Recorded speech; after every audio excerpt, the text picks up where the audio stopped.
this is an iHeart podcast. Guaranteed human.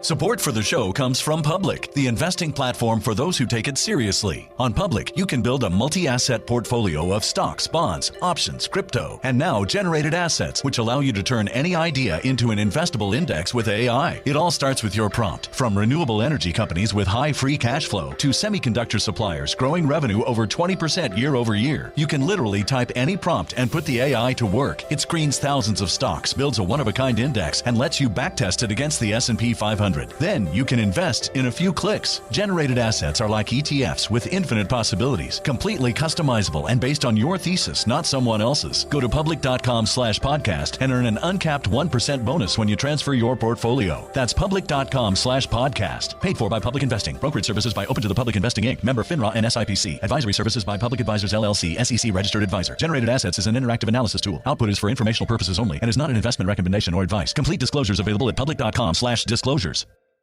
There's a difference between liking a house and actually getting it. Redfin is built to make up that difference and close the gap between finding and owning the home for you. Redfin agents close twice as many deals as other agents. So when you find a home you love, you're not a step behind when it comes to making an offer. That means less watching great homes disappear and more focus on the one you'll call home. Redfin helps turn saved listings into real addresses. Get started at redfin.com. Own the dream.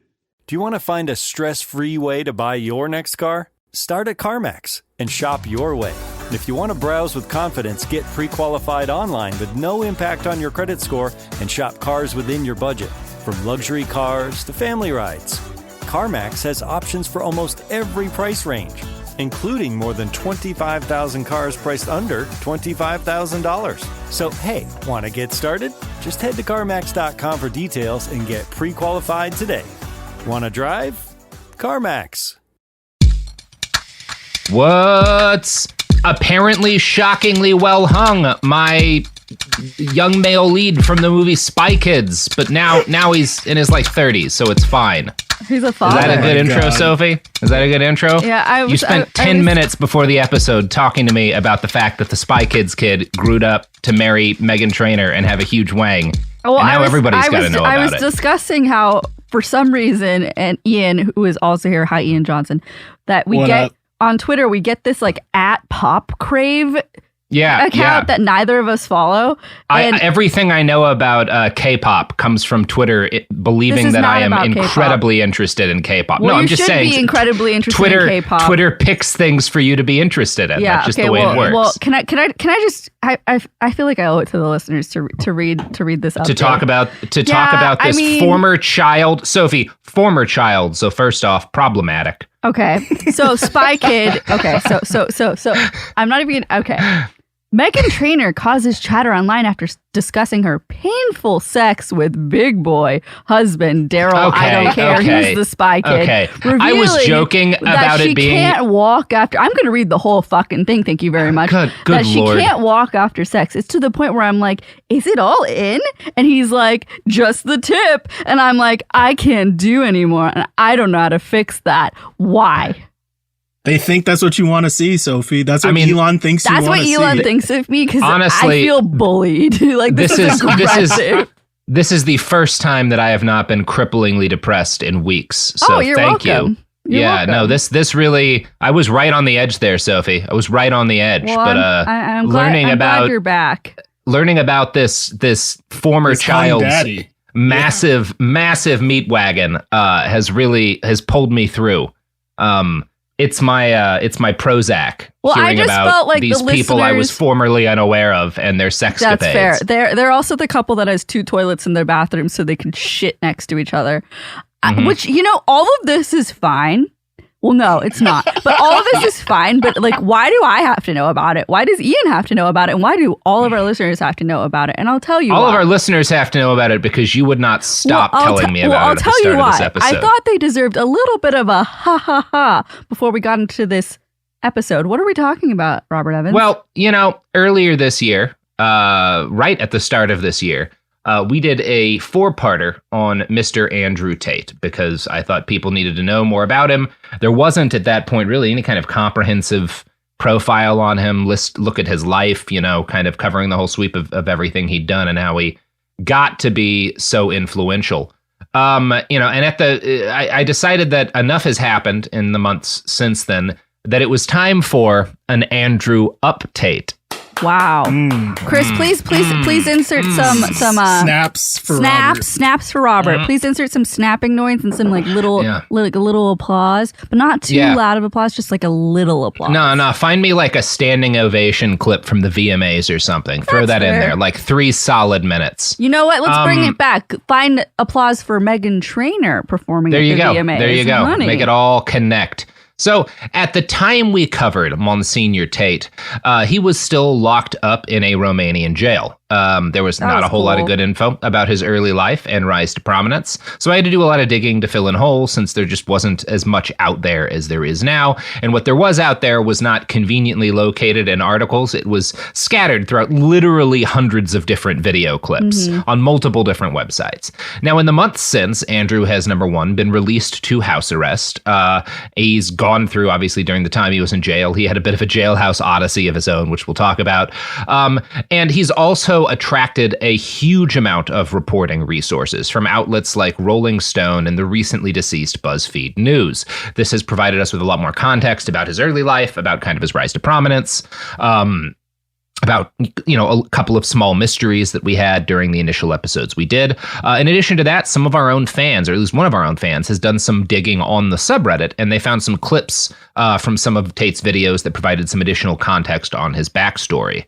So today I'm going to give you guys an update on what's gone down since we last talked, as well as an expansion of the stuff we covered last time based on some new information. Most of the new info we've received focuses on his father, Andrew Tate, and what happened between him and his family during the part of Andrew's childhood that was previously a little bit of a black box. By the way, Ian and Sophie are the guests for this episode. Hello, Ian and Sophie. We did. I realized I hadn't introduced you, but okay. We did, but yeah, no. Wow, happy to be back. I think brave of me to introduce you twice. That shows how much gratitude I have. You were just so enamored by that big dick story that you couldn't remember what had happened. You were dickmatized. Oh, yeah. Yes. His eyes got glossy and everything. Yeah. So a lot of what I have learned here comes courtesy of a user on our subreddit, Chicken Stuff 18, who combed through a bunch of, again, Andrew's backstory is kind of scattered throughout hundreds of videos, many of which are lies. So some of the information in the videos this guy came up with was, I found really compelling because I talked a lot about Andrew Tate, his father, the chess legend. We mentioned kind of one unsettling story Andrew told about him, like being shoved by him, a weird story about kind of him pulling his son out of a tournament for crying. But we didn't know a whole lot about the guy. In some of these videos that were brought to my attention, Tate admits that his father was a diagnosed narcissist, which makes a ton of sense. R.E. Andrew's behavior. Yeah. Yeah, so that tracks. And he ties Andrew in, while he never like stops idolizing his father, he ties his father's likely narcissism to his eventual separation from the military and the fact that the family was destitute when Andrew was a kid. In Andrew's recollection of events, which probably doesn't entirely correspond with reality, but probably does correspond with what he was told as a kid by his dad, Emery, because Emery is working for the Air Force, and he has an argument with a superior officer over how to translate some sort of document that they've taken in. And Emery is unable to either admit that he's wrong or give up the argument, right? That kind of way that narcissists do, right? Where, a thing that a normal person, even if the normal person is well, I don't agree with this. At a certain point, you just kind of let it go usually. Emery keeps on this to the point that it makes it impossible for anyone to work with him. He is initially forced off of his actual duties and made to work as a janitor. They're basically you because of how you can't let this go, you are no longer capable of doing your regular job. So sweep the fucking floor. But he continues to be such a problem that the Air Force offers him a separation from the military. Now, he has been doing this long enough that he qualifies for a pension. And his superiors are like, look, this is a messy situation. We will basically put you on disability and thus allow you to like get a pension. But you have to admit to the diagnosis that our internal doctors have given you of narcissistic personality disorder. The phrase that Andrew uses for this, that his dad presumably told him, was that the Air Force was asking Emery to put a price tag on his sanity. And he refused to do that and thus did not get a pension. And that's why the entire family wound up destitute. And, you know, there's some evidence that this is more or less what happened. Rolling Stone looked into the story. They confirmed that Emery was discharged from the Air Force in 92. And his biographer wrote, quote, superiors believed Tate embellished intelligence and cited a personality disorder. Now, that's a little bit different from what Andrew's claiming, you know, which was that he had an argument with a superior about how to translate a document. The way that his biographer describes it, it sounds more like Andrew was like exaggerating things, maybe for personal benefit. In any case, said biographer also notes that Emery became an alcoholic after leaving the Air Force, which interrupted his chess career and got him kicked out of at least one tournament.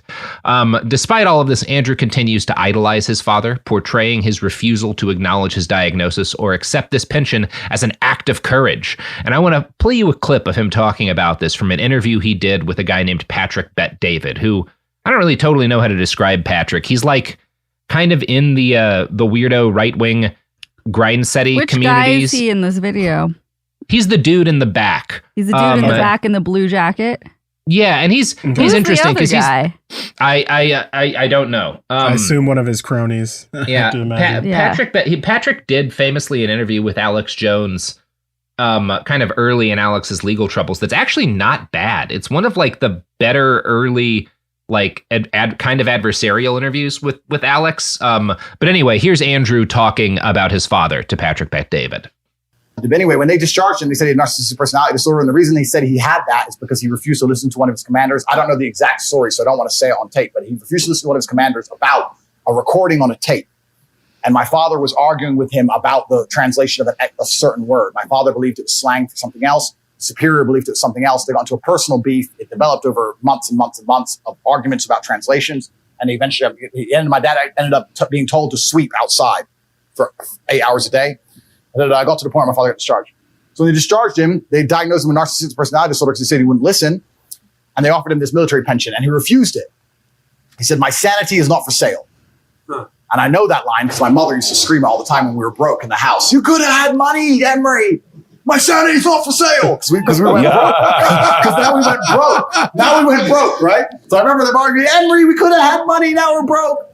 So because he became a professional chess player, he couldn't pay the bills, and we were living in Indiana and South Chicago. We were in the ghetto with no money. So I remember him saying that all the time. So eventually, my mother was English. We decided to move back to England because England has social housing. You get a free house and you can get benefits and that kind of thing. We moved back, and my father stayed there. So I didn't see my father very much from the time I moved, but my mother was always in charge of keeping me alive, and he was just in charge of like giving me the lessons and stuff. So yeah, it was an interesting life, but he was a super principled man. Like he turned down money. What was actually interesting towards the end of his life, about 3 or 4 years before he died. No, it must have been way before that because I didn't have money yet. Maybe 10 years before he died, he called me and said, you know, I've been principled for so long. And the way the world's turning and what American government's doing. And maybe I should have just signed. Or do you think I should have just signed? He didn't say maybe. He said, do you think I should have just signed? I said, no, Dad. No, you get to live with a pure heart. You shouldn't have just signed. Because your mother's saying that I should just sign it now and because I get back pay. Sign what exactly? Sign the narcissistic personality disorder, sell his sanity and get back pay. Why is the audio quality terrible? Oh, by the way, just so you know, a lot of people signed it. A lot of military. I mean, people who get. That's all really interesting to me. I think parts of this are true. Back pay with stuff like disability can work kind of similarly to how Andrew describes it. I've known people who were in the military and on disability and like were later found to be at a higher level of disability and like got 10 years of back pay or something. So it's not impossible that it might have worked some way similar to this. That said, there's definitely lots of lies in here too, or at least things that Andrew's not willing to believe about his background. I think it's more on the side of lies because he talks different ways about why they moved to England at different points in time. In other clips, he acknowledges that they didn't move because England had social housing and, they were just so poor. They moved because his dad cheated on his mother, and that made her leave the United States and want to return to the United Kingdom. Although the fact that his narcissism was stopping them from being able to support themselves probably played a role in why she was willing to do that. We've got another clip here. It's actually funny. I'll tell you a quick story about him. When my mom and dad split up, we moved to England, and my sister stopped talking to my dad because obviously my mom was upset because they split up, and my dad cheated, and my sister stopped talking to them. When my sister stopped talking to my dad, me and my brother obviously still spoke to him, and he said, "Boys, when you're older, you'll understand." Now I'm older, I understand. Yeah. He f***ed a girl, so. Yeah. So. Yep. And this is what I mean by cheated. This whole idea of cheated to me is, it's propagated by obviously Western society. It's propagated by the powerful females. This idea that no man should ever dare fuck anyone but them. And to me, it's asinine. You're asinine, you dumb motherfucker. He's just so stupid. It was just like, yeah, man, like if it's not uncommon for people to like bounce when they find out their partner's fucking around on them. Like that's not weird. That's not like feminism, especially since it'd be one thing. Again, it's not just that your dad was fucking around on your mom. It's that your dad led the family into gut-wrenching poverty. And then slept around on your mom, and was gone all the time. And as we're going to cover, was definitely abusive, at least mentally abusive. And obviously we talked about him shoving young Andrew around, probably physically abusive too.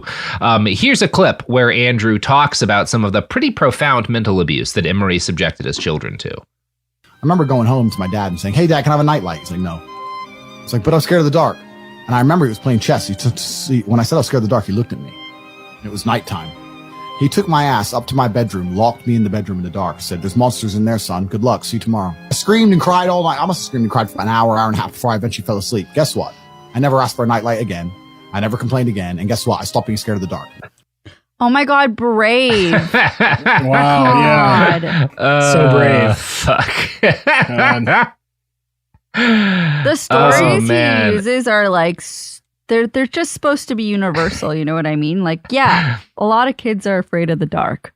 A lot of kids get over that fear, but he got over it so quickly. The most quick of anyone. The fastest anyone has ever gotten over being afraid of the dark by himself in an hour, and then he's just fine. And now he's Andrew Tate. And now he's Andrew fucking Tate.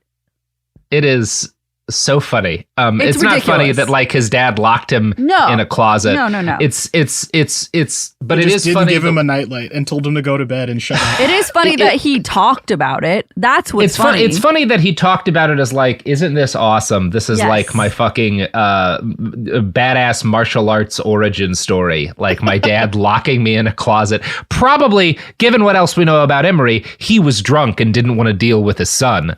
Yeah. It's both fucked up. What's funny is like the degree to which Andrew like takes pride in it, as like, this is what made me the tough, competent man I am today, is being locked in a closet at night when I got scared. So all of this, along with Rolling Stone's reporting, paints a picture of Andrew as a kid who showed, I think, always potential signs of becoming this kind of man.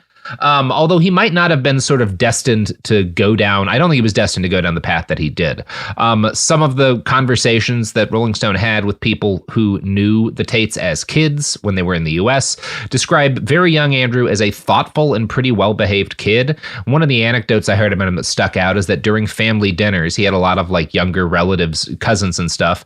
And he was always really careful to set up the table for them to make sure that they had all of the plates and utensils that they need. This was just like a thing he did without being asked, is make sure that his younger relatives were like taken care of at these family gatherings and stuff.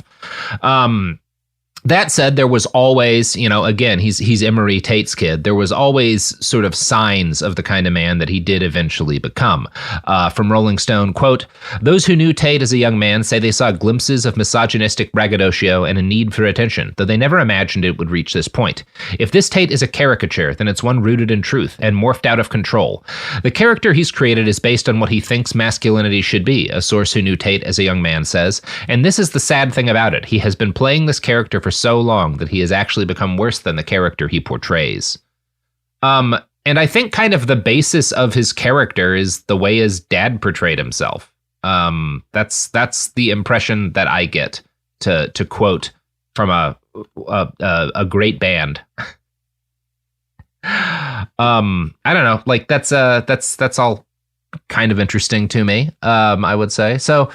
I think like one of the things that you have to get here is there at kind of the core of Andrew is both that his dad, who is this alcoholic narcissist who cannot admit his own failures and also cannot take care of his family. Andrew's never able to put down the lies that his dad kind of tells to justify this. And at the same time, when his mom leaves, he's never really able to honestly process that. And I think this sort of mythic image of his dad just becomes his kind of attitude towards what masculinity should be forevermore. This affects Tristan as well. His younger brother grows up as... I almost forgot about everyone does. About Tristan. Because he's not interesting on his own. And other people who knew the Tates as like boys in the UK will claim that Tristan was kind of Andrew's lapdog his entire life, like even as a little kid. That's certainly the way their relationship looks just from the video evidence we have today. A source described them as codependent, which I don't doubt. And said, "It's like Tristan is held captive by Andrew and believes or follows everything Andrew says or does." Quote, "Another referred to Andrew as a father figure of sorts, saying that Tristan had modeled himself in Andrew's image due to their real father, Emery, being largely absent from their lives." And that's interesting to me. You've got sort of like Andrew, who's being this carbon copy of how his dad presented himself to children, and then Tristan being a carbon copy of that. It's depressing. Like, this is not the way human beings ought to live. But you know how human beings ought to live? How, Robert? Off of the products and services that support the show? That's right. And only this. Look, if there's not ads for food on for a couple of weeks, then you die. That's just the way it has to be if you're living properly. We unfortunately don't make the rules here and have little to no control over anything when it comes to ads. So you get what you get, motherfuckers. Sorry. Yeah. And stop yelling at us about it. Like we can do anything about it. Just the ads the ads. We simply cannot. Yeah. This podcast is sponsored by BetterHelp. I get it. February's full of flowers, candy, stuffed animals, and of course, expectations about Valentine's Day in particular and about relationships and dating in general. And these conversations, these expectations can feel overwhelming and stressful. No matter where you are, whether you're married or dating or single or just focusing on you, you're right on time. And therapy can help you find your way and see more clearly where you want to be. So if you're looking for a little bit of help figuring out things in your own love life, if you're looking for some help balancing things, therapy can be a great option, and BetterHelp is one option for therapy you should consider. BetterHelp therapists work according to a strict code of conduct and are fully licensed in the U.S. BetterHelp does the initial matching work for you so you can focus on your therapy goals. A short questionnaire helps identify your needs and preferences, and their 12-plus years of experience and industry-leading match fulfillment rate means they typically get it right the first time. If you aren't happy with your match, switch to a different therapist at any time from their tailored recommendations.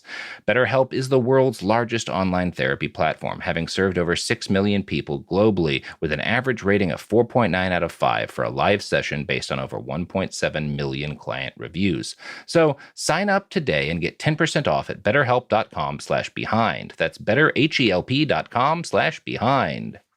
Support for the show comes from Public, the investing platform for those who take it seriously. On Public, you can build a multi-asset portfolio of stocks, bonds, options, crypto, and now generated assets, which allow you to turn any idea into an investable index with AI. It all starts with your prompt. From renewable energy companies with high free cash flow to semiconductor suppliers growing revenue over 20% year over year, you can literally type any prompt and put the AI to work. It screens thousands of stocks, builds a one-of-a-kind index, and lets you backtest it against the S&P 500. Then you can invest in a few clicks. Generated assets are like ETFs with infinite possibilities, completely customizable and based on your thesis, not someone else's. Go to public.com/podcast and earn an uncapped 1% bonus when you transfer your portfolio. That's public.com/podcast. Paid for by Public Investing. Brokerage services by Open to the Public Investing Inc. Member FINRA and SIPC. Advisory services by Public Advisors LLC, SEC registered advisor. Generated assets is an interactive analysis tool. Output is for informational purposes only and is not an investment recommendation or advice. Complete disclosures available at public.com/disclosures.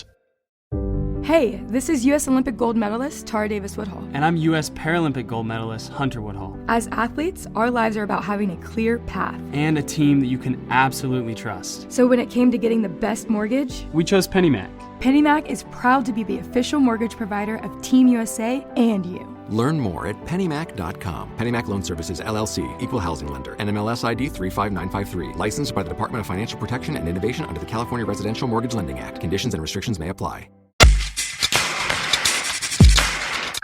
We are all BAQ.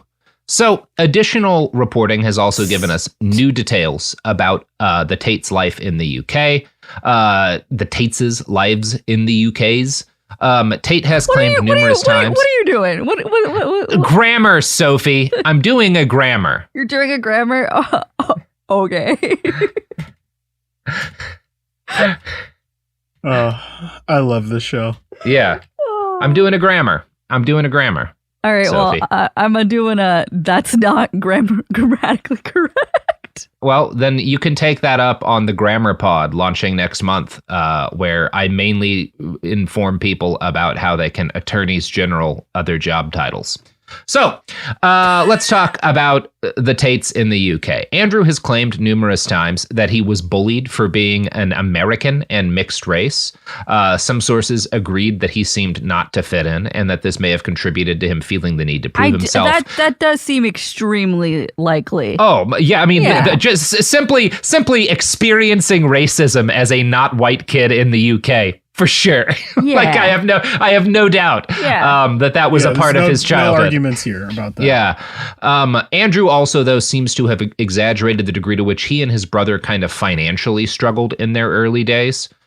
We reported in our early episodes on claims that Andrew made at the start of his kickboxing career that he and Tristan had to live on like dirt cheap, horrible, unappealing food, this like bland concoction they called flavor as a joke. In other videos, Tate has claimed that they had to steal uneaten KFC leftovers from buckets on tables because they couldn't get enough protein otherwise. One person who knew him early in his career said that this was bullshit. He never came from poverty. If he's saying he's gone around to nicking KFC chicken, that's a complete lie. He had a Porsche and a Ferrari. And there are photos of the time when Andrew claimed to be living off of pilfered chicken that confirms he did have a Porsche. I actually don't think Andrew is necessarily lying here. So let me explain this. Andrew has always placed huge value on visible shows of wealth, and nothing seems to do more for his ego there than displaying expensive vehicles that he owns.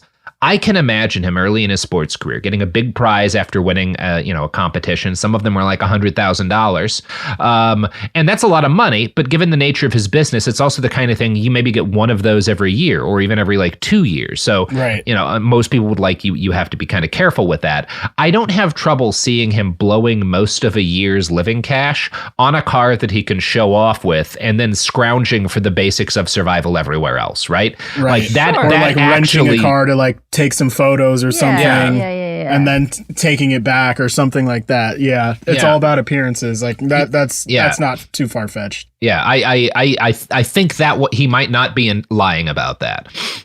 One of the most compelling details from that Rolling Stone article to me is that they bring up an early reality TV appearance by Andrew that I had not been aware of. In 2009, we talked about his appearance on that like fucking weird dating show thing. Yeah. But in 2009, he was on another show called Ultimate Traveler, which is a British competition where young people in Indonesia like backpacked on camera, and they had like different sort of challenges where who can get to this place fastest, on foot or using public transit or whatever. Kind of like a Amazing Race type vibes. Yeah, it seems like it was a kind of a discount Amazing Race. The prize was like $10,000. And it seems to have basically been like very simple backpacking challenges. And they kind of voted. You had like the prize went to whoever like the other contestants voted had done best. Anyway, here's Andrew's first introduction there. My plan is to lie and cheat my way through this competition. Once in a lifetime opportunity. Yeah, so that's Andrew. You can see at that early stage, he's already kind of settled on a vision for the character of himself.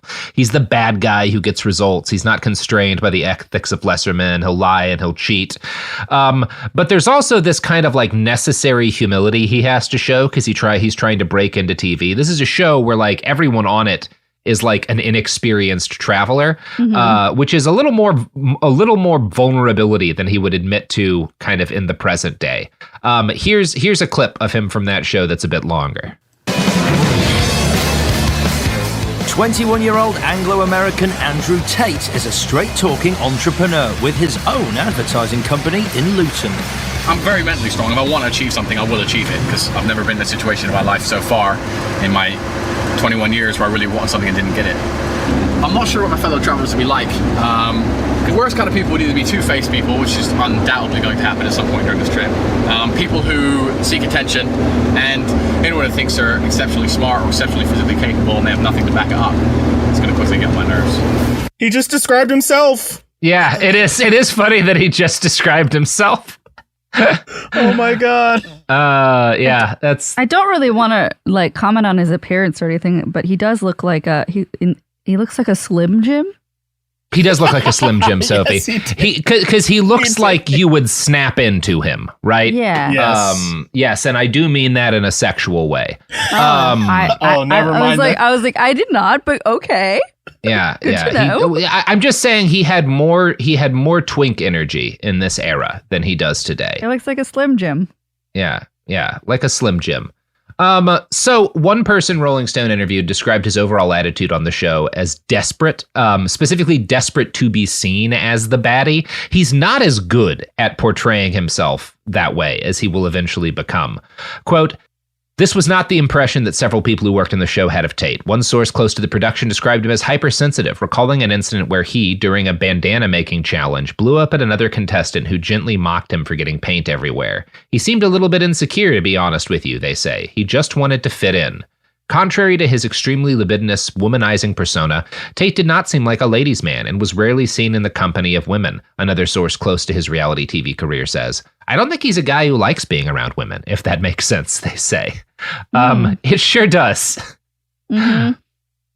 And it's because, like, again, Andrew likes to be seen around women, but Andrew also does not have like the kind of self-confidence or ability to ability to like interact with people on anything that like could be approaching a level of equals.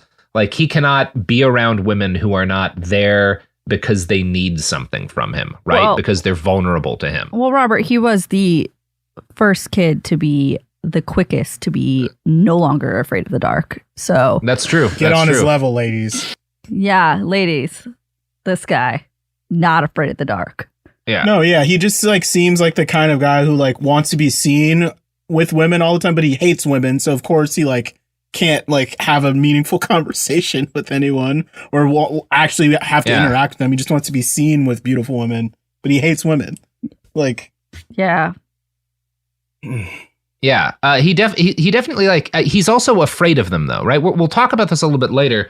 It's not just that he like hates women. It's that he's scared to be around them if he's not in total control of them, because women have the ability to embarrass you. It's this kind of thing. It's also the ability I don't think he's ever gotten over the fact that his mom left his dad, because it kind of, if he processes that, it kind of completely shatters this image of his father. Because his mom left not just because his dad cheated, but because his dad couldn't do the things that you're supposed to do as the quote unquote head of the family. Right. He's not taking care of shit.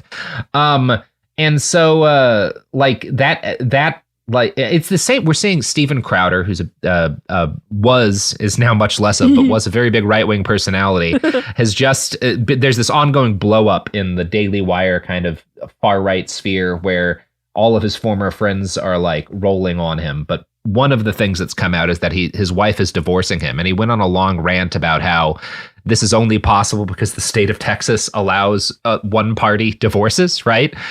Basically, if a woman doesn't want to be married, she can leave. And he hates a lot of men on the right hate this.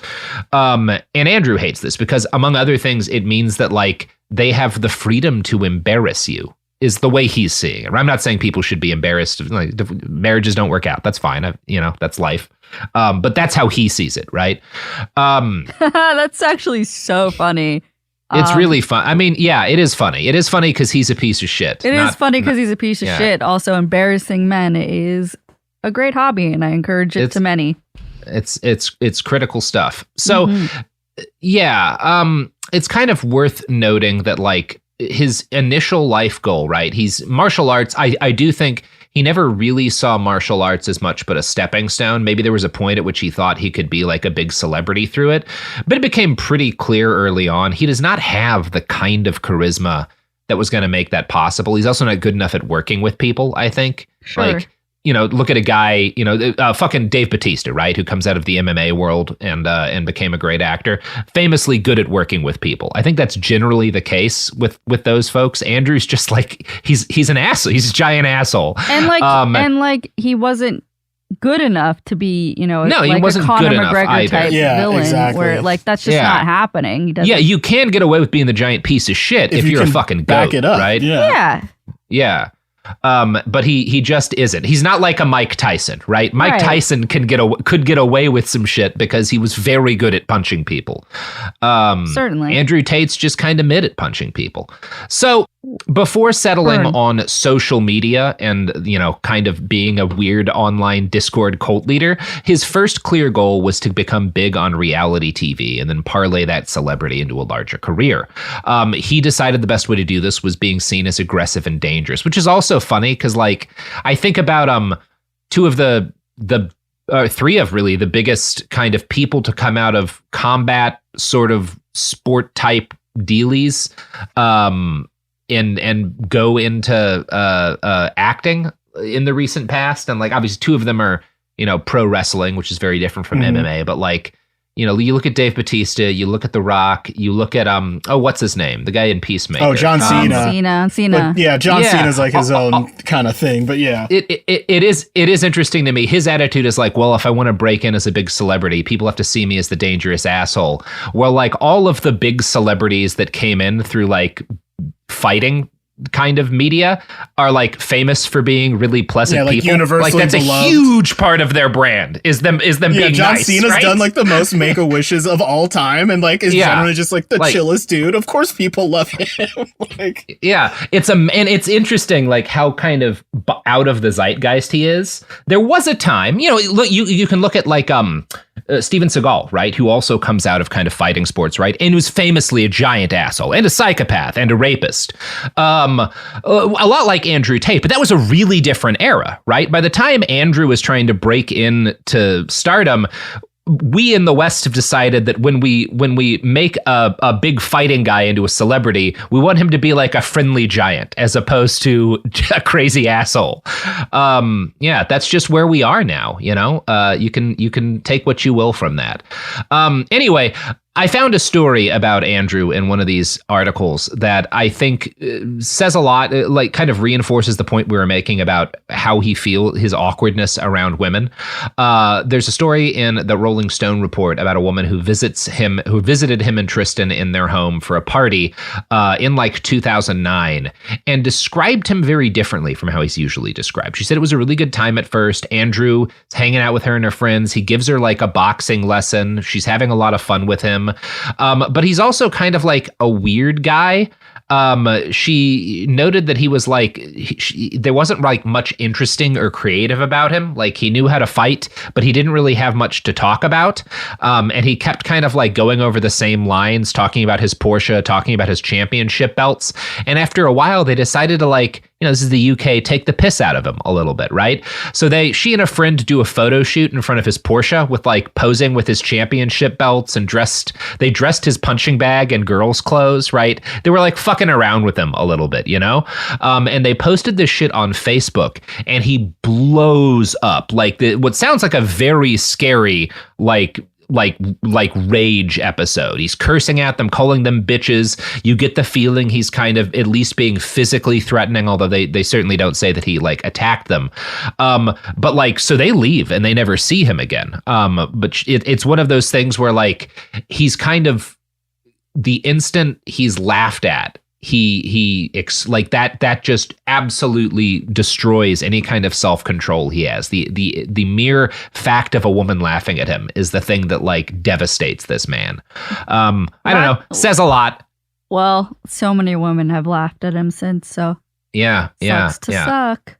Man, and it's one of the again, like one of the best things you can be as a guy, if you are interested in like not being a creepy weirdo, is not flip the fuck out when people laugh at you, because it happens. Just in taking life. rejection well is a skill I think more people need to develop.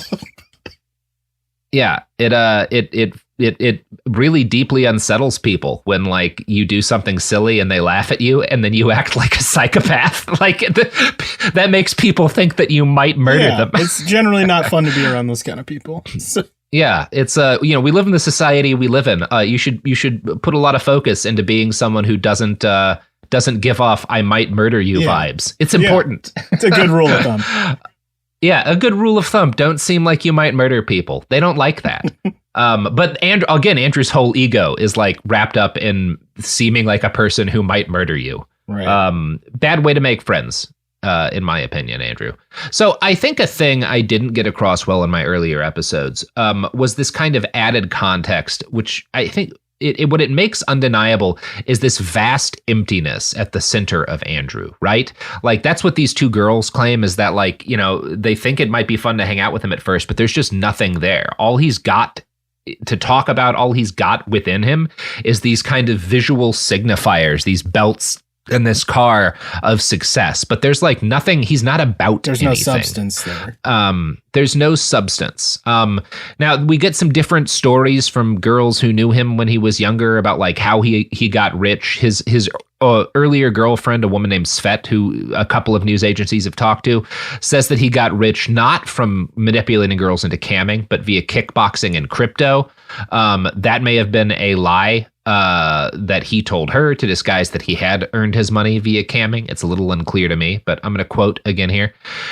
With her, she says, he adopted the persona of a family man. He would just say he was looking for a sincere girl with a pure soul to start a family and have 3 to 5 children with, she says. Indeed, Svet says Andrew was particularly obsessed with getting her pregnant and insisted on having sex without protection. He talked many times about getting her pregnant and having her raise his children, she says. A spokesman for Tate says Andrew vehemently denies any allegations that suggests he urged previous girlfriends to have unprotected sex.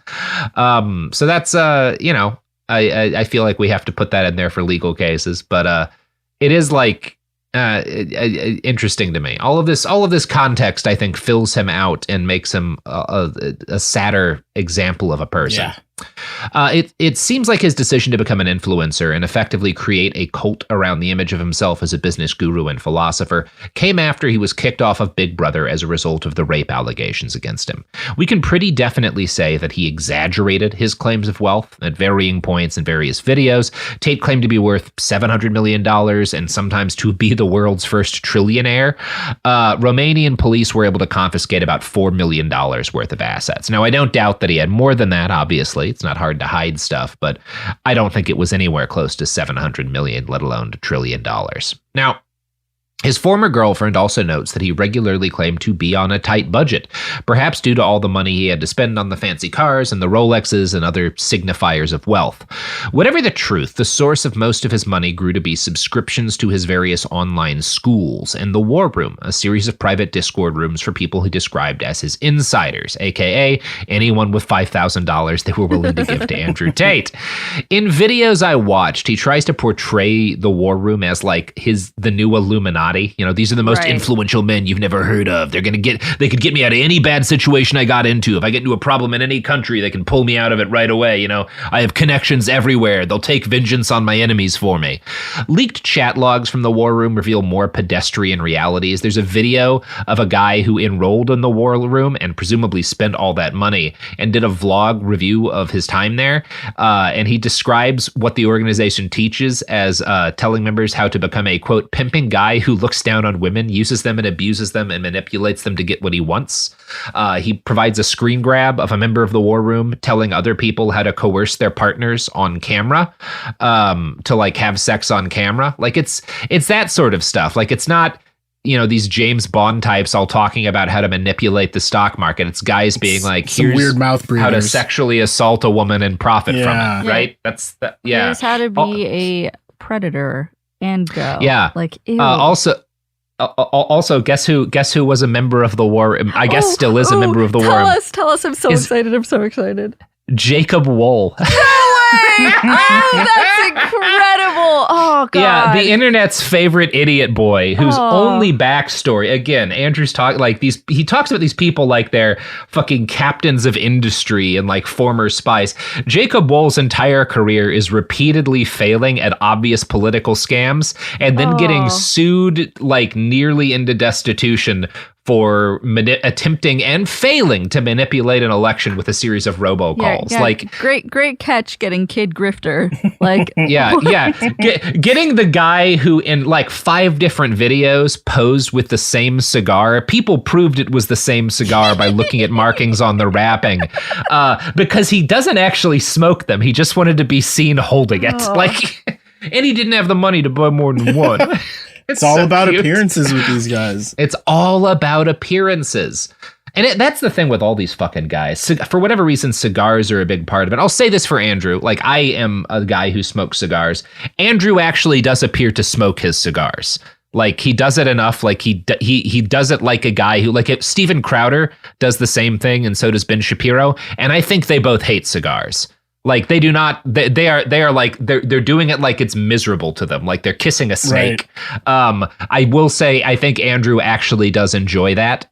So I'll say that for him, but you know, that's not praise or anything. It just means some other guys are even sadder. Another guiding ethos of the War Room is achieving autonomy from the Matrix by obtaining multiple passports and citizenships. Screen grabs of 2019 War Room chat logs obtained by Rolling Stone appear to show the War Room instructing men how to do so. In one screen grab, a user identified as Tate outlines a project to help people obtain multiple passports. Pay a price, send old ID, passport in the mail. We'll let you guys know as soon as we're live. So yeah, there's like pictures. Tate has posted pictures of like his fake IDs or what appear to be his fake IDs. And he's bragged about collecting passports to flee from the law in different countries, which is part of why after his arrest, his 1 month stay in jail was extended 3 times. If you brag repeatedly about your access to private jets and multiple passports, that provides the government with a really easy case to describe you as a flight risk. Self-incriminating as well. I've seen enough episodes of Law and Order to know you shouldn't flaunt that kind of stuff when you're going to go to jail. No. Again, a dude who is the real version of what Andrew pretends to be and thus has a bunch of fake IDs and shit because he's doing crimes, never would talk about it. You don't mention the go bag. Like, ever. Not a fucking word. Not a fucking word. No. Like, watch Heat. That's how you handle this sort of shit. You don't brag about it on fucking TikTok. So, Andrew, you know, once he gets locked up, this is at the end of last year, kind of goes very quickly from this sort of James Bond, man of the world, international man of mystery type branding to unhinged tweets that he's like sending out via an intermediary. Like he goes like immediately from like I am the business, guru, influencer, ladies man to like, I am fighting ghosts in my jail cell. My favorite example is this from February 25th. I was awoken last night by an icy chill and identified a ghost in my prison cell. He was terrified and begged me not to annihilate him. I sent him back to hell with a message for the demons. I am always ready. That's just like how broken his brain is. Like even in these like fake scenarios, he just has to be like the ultimate like badass, like unfazed. Yeah. Like I can beat up ghosts, is basically what he's saying. I can fight ghosts. It is funny that he's gone right back to bragging about like, no, my dad locked me in the fucking closet and I fought the ghosts off on my own. Andrew, okay, buddy. That was actually Tristan. Just beating up his brother in jail, wailing on him. Oh, I love it. You know who would beat up their brother in the dark? Every sponsor we have for this podcast. Okay. I'll take it. Yep. Support for the show comes from Public, the investing platform for those who take it seriously. On Public, you can build a multi-asset portfolio of stocks, bonds, options, crypto, and now generated assets, which allow you to turn any idea into an investable index with AI. It all starts with your prompt. From renewable energy companies with high free cash flow to semiconductor suppliers growing revenue over 20% year over year, you can literally type any prompt and put the AI to work. It screens thousands of stocks, builds a one-of-a-kind index, and lets you backtest it against the S&P 500. Then you can invest in a few clicks. Generated assets are like ETFs with infinite possibilities, completely customizable and based on your thesis, not someone else's. Go to public.com/podcast and earn an uncapped 1% bonus when you transfer your portfolio. That's public.com/podcast. Paid for by Public Investing. Brokerage services by Open to the Public Investing Inc. Member FINRA and SIPC. Advisory services by Public Advisors LLC, SEC registered advisor. Generated assets is an interactive analysis tool. Output is for informational purposes only and is not an investment recommendation or advice. Complete disclosures available at public.com/disclosures. Hey, this is U.S. Olympic gold medalist Tara Davis Woodhull. And I'm U.S. Paralympic gold medalist Hunter Woodhull. As athletes, our lives are about having a clear path. And a team that you can absolutely trust. So when it came to getting the best mortgage, we chose PennyMac. PennyMac is proud to be the official mortgage provider of Team USA and you. Learn more at pennymac.com. PennyMac Loan Services, LLC, Equal Housing Lender, NMLS ID 35953. Licensed by the Department of Financial Protection and Innovation under the California Residential Mortgage Lending Act. Conditions and restrictions may apply. Kids, pets, life, your sofa sees it all. But with a washable sofa, stains don't stand a chance. All of our sofa collections come with fully machine washable covers and cushions, making cleanup effortless. Liquid and stain-resistant fabrics provide extra protection against everyday messes. Plus, with modular designs, you can rearrange your sofa however you like. Perfect for growing families and changing spaces. Starting at just $699, it's time to upgrade to a stress-free, mess-proof sofa. Visit washablesofas.com today and save. Offers are subject to change and certain restrictions may apply. We're back. And we're talking about Andrew Tate in jail. There were a lot of funny moments from his jail, his letter from a Romanian jail. At one point, his representative claimed that he had been diagnosed with cancer and he needed to go to Dubai for surgery. This was like publicly, they were saying this to all of their fans to try to generate outrage. This was very viral. He's gonna die in jail. They're killing him. This is a murder attempt. Now, the Romanian government, he's in jail. They're not even, I wrote tapped his phone calls. He's in jail. They know what he's saying on the phone, right? Just the way that any jail system does, right? Like if you're talking, like that's the way it goes. Yeah. So anyway, the calls that they listen to, in them, he is discussing like Dubai as a potential route for him to escape from. This is like claims made by people in the Romanian law enforcement. And since the UAE doesn't like extradite to Romania, this makes sense, but also kind of backs up the government's claim that he can't be released. Once this stuff leaks, Tate, like that, once the like claims come out that like he might be sick, there's a shadow on his lung, Tate was unable to handle the idea of people thinking he was sick, even though this was an important part of his escape strategy. Because again, sickness implies unacceptable vulnerability. Makes him look so he weak, posts, and you can't have that. Oh my God. No, he posts this. I do not have cancer. My lungs contain precisely zero smoking damage. In fact, I have an 8-liter lung capacity and the vital signs of an Olympic athlete. There is nothing but a scar on my lung from an old battle. True warriors are scarred both inside and out. Oh my God. He's the so delusion. Funny. It's so I funny. I actually have Olympic level lungs, by the way. Yeah, I can't get cancer. It's scared of me. So ridiculous. I'm gonna continue what he puts in this thread. As one of the most influential men on the planet, it is important for the good of humanity that I live as long as possible. At my current strength levels, I estimate to survive for at least 5,000 more years. With this in mind, I take my medical care extremely carefully. I had a regular checkup organized in Dubai pre-detention.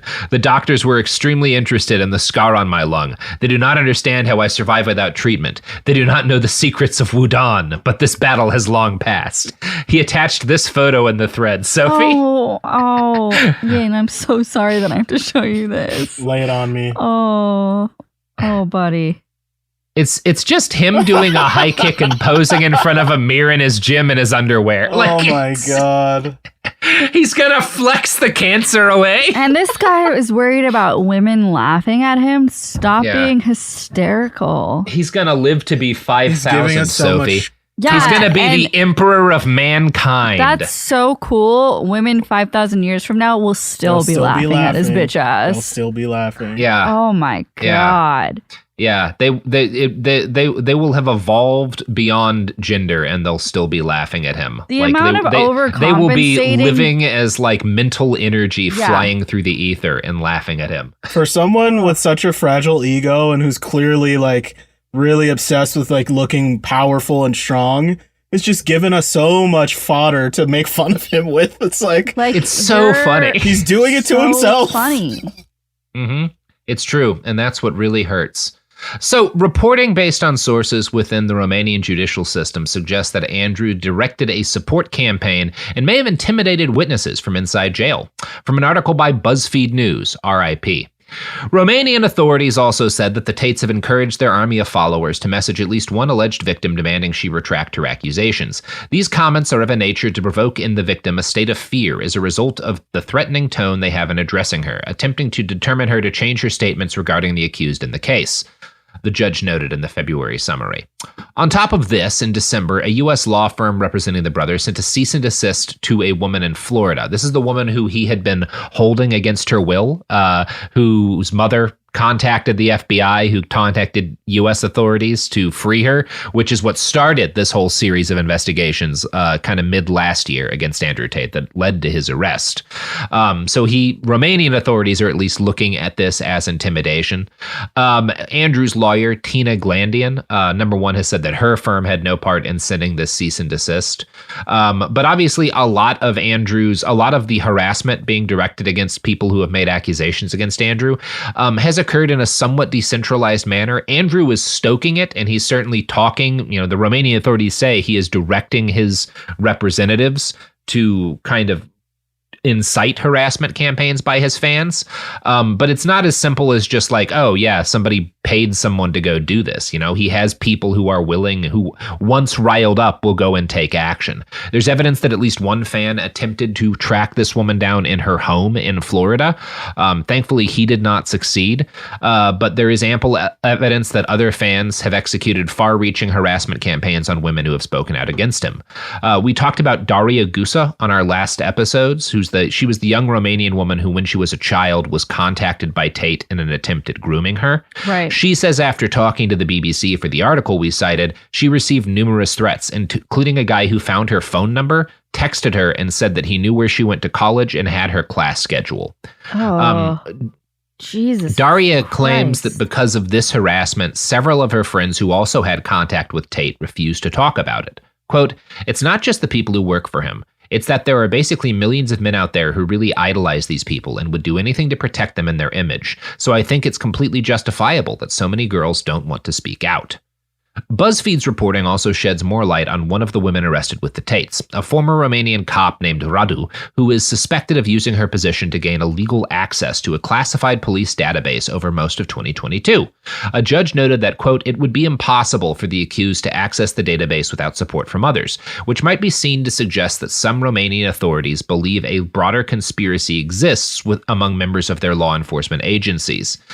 That said, this all doesn't necessarily mean that there's some like hidden Tate cadre inside of Romanian policing.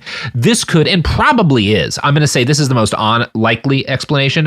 Radu is really devoted to this guy, partly maybe because she's in love, partly because there's financial benefit here, and she's bribing her colleagues for specific favors, right? This is a known problem that Romania has, bribery among public officials.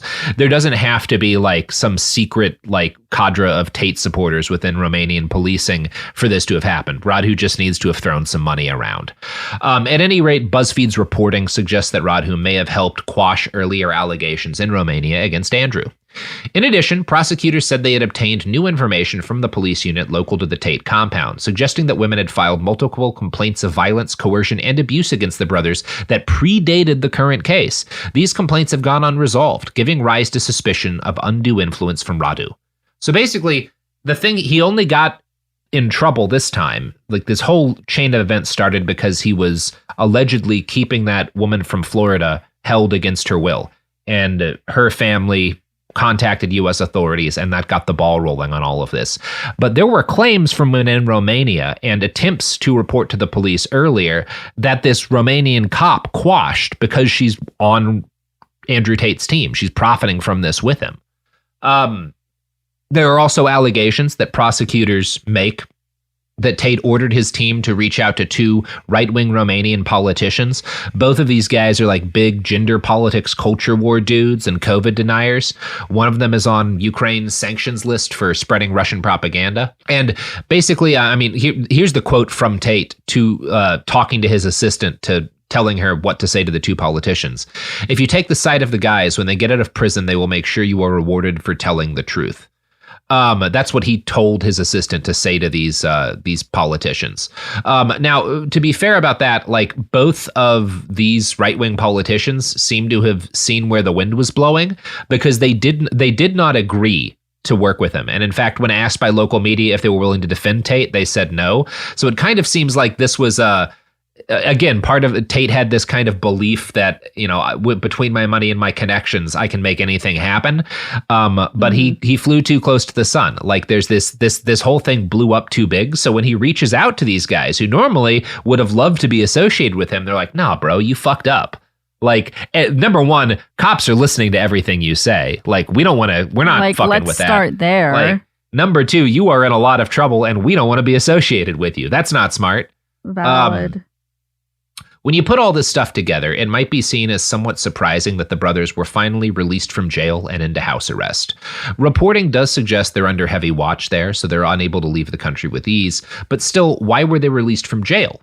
In an official summary of a late February court review, the judge who had been on their case from the beginning claimed that there were new reasons to keep the brothers incarcerated, based on the government's surveillance of their calls, and I found this in an article in The Guardian. The accused present a clear danger for public order. They made preparations to evade criminal investigation by leaving Romania, and are trying to influence witnesses and are exerting pressure on the victims. But a month or so later, two different appeals court judges, both of whom were new to the case, approved the move to house arrest. There doesn't seem to be a good explanation as to why this happened. BuzzFeed's reporting claims that there's a lot of anxiety at the move in official circles. It's hard for me to say what's happening here, what is going to occur. There are reports from like the judges who are still on the case that the information that's come out and that the attempts to influence witnesses by Tate have prejudiced judges against their case. Quote, one experienced Romanian justice system insider who requested anonymity told BuzzFeed News that Andrew's various missteps while in detention stemmed from the influencer's need for public attention and his compulsion to arouse controversy. I think Andrew Tate is not the most intelligent guy, the insider said, but he probably can't help himself. And it's, again, kind of unclear to me. You know, I think a lot of people were like, this is a bad sign that they've released him into house arrest. It was kind of unprecedented for them to hold him before indicting him for 3 months. So it's not entirely weird that this has happened. He is still like basically waiting for the indictment, which should come before June, kind of based on the letter of Romanian law. They have to make a move kind of before June. So we will see what happens with that. I do want to talk a bit about the person that Andrew has hired to run his legal case, who is an American lawyer named Tina Glandian. Tina has made a career of working for high-profile clients. Wait, he hired a woman? Yeah, surprising. Oh, yeah. She is a surprising, in some ways, a surprising it's surprising, pick. but also not surprising in terms of like PR. Yeah. Well, and she's also she is the disgraced celebrity lawyer. Her past clients included. Oh my God. Her past clients included Jussie Smollett, so that wasn't a win. That one was not a dub. She was not the primary lawyer for, but her boss was, and she helped with Chris Brown. She was representing them. I'm sensing a pattern. And she also represented Kesha in one of Kesha's lawsuits against her former producer, which went a lot better. So obviously this woman, you win some, you lose some. I found a very puffy Justice PR for piece. Kesha, first of all. I mean, yeah, that case, she was in the right. I found a very puffy PR piece about her on a website called Dan's Papers that included this quote. Glandian's legal counsel has proven invaluable to countless celebrities, professional athletes, and entertainers. Her list reads like bold-faced names splattered on page 6, representing A-listers such as Kesha, Mike Tyson, and Chris Brown. Glandian was also the lead attorney in the Michael Jackson v. ExtraJet case after Jackson's chartered jet was illegally wiretapped. I am inspired by a desire to help people, particularly the underdogs, Glandian says. The feeling that someone is relying on me to tell their story or to right a wrong is a great motivator. I strive to give my clients a voice and to be their most zealous advocate. So, she sounds nice. She also claims to be a dedicated women's rights activist. In times when Glandian is not conducting business or trying cases, she is an outspoken advocate and a champion for women's rights, both nationally and internationally. She's a UN representative for the Armenian International Women's Association and part of the Commission on the Status of Women. So that's Because when I think women's rights activist, I think lawyer who helped Chris Brown. Yeah, look, take that paycheck, right? You can represent women later. Or like, girl, don't. No, you got to get paid first, Sophie. Got to get paid first, and then you can represent Kesha. Briefly, but successfully. So since being released from jail, Andrew has continued to post. The funniest post I found from him since his release, he's uploaded a picture to Twitter of a bunch of little electric scooters, like 10 of them, in the walled-in yard of his compound because he's on house arrest, with the text, "They raided my house and took all my cars, so I bought 10 new Bugattis." So that's sad. He still maintains his absolute innocence and says there's a 0% chance of him being found guilty. One video showed him walking around a room in his house smoking a cigar while he says, "Since last year, I've been in 24-hour lockdown. No yard time. Pacing a 3-meter cell with 0 electronics or outside contact. Absolute clarity of mind. Real thoughts. Real plans. Vivid pain. 1 hour home and I can't stand my phone. Some habits die hard. We must defeat Satan." Like, what is he even talking about? Some habits die hard. We must defeat Satan. I mean, it sounds like a guy who's afraid he of says the dark. shaitan because he's like doing a Muslim thing, which I still don't know how serious he is about this. But like, I am still kind of, I'll be honest with you, it is unclear to me if he's trying to play this, right? Like if he thinks that this is a smart play, or if he's actually coming unglued. And I guess we won't know that for a while. I don't see, this all seems weirder than some of it. He's always had bits of this. This like martial arts mysticism has always been a piece of him, and a piece of his public profile. It's so much more now than it was before. I mean, I think there's only one logical conclusion here, is that the ghost won. The ghost won. That he's being piloted by the ghost. It's driving his meat suit. He's been possessed this whole time, of course. Yeah, I think that's the truth. That's the truth. Well, keep us posted. Yeah. All right. Well, that's the Andrew update. I hope you all have had a good time. It wasn't as bad as I thought it was yeah. going to be, so there's that, I guess. No, it's mostly funny. We'll be back Thursday because I found some books Andrew wrote. We'll be talking with Shireen Lana Yunus about those. But until then, you can find us in various places on the internet. I have a book called After the Revolution. You can just type it into wherever you find books. Ian, you got anything to plug? No, I mean, just Cool Zone Media. Keep it moving.